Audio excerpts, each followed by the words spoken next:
নমস্কাৰ, মোৰ নাম বিকাশ নাথ। মোৰ ইউটিউব চেনেল চাই আছে বিকাশ ব্লগ। আজি আহিছোঁ দীঘলী পুখুৰী।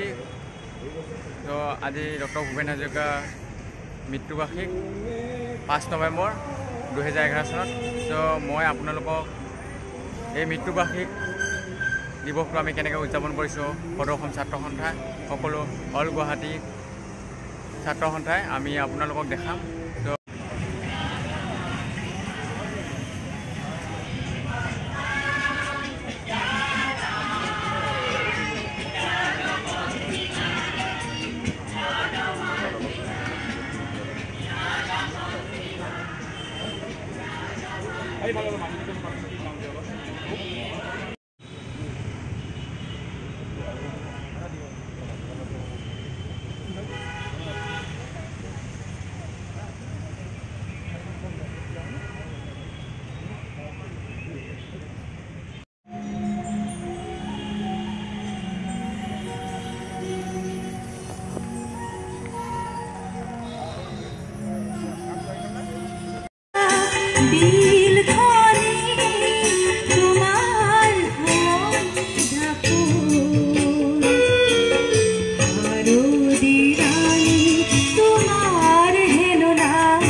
ভূপেন্দ্ৰৰ সমাধি ক্ষেত্ৰত আহল বহলকৈ নিৰ্মাণ কৰিব লাগে।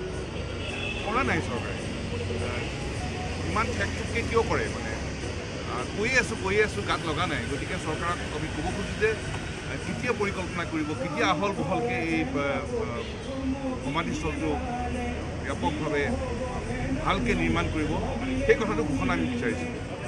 আৰু আন বিষয়টো হ'ল 6 নম্বৰ বিষয়টো হ'ল যে ভূপেন্দ্ৰ সৃষ্টিৰাজিক নতুন প্ৰজন্মৰ মাজত প্ৰসাৰ কৰিবৰ কাৰণে চৰ্চা লাগিব, অনুশীলন লাগিব।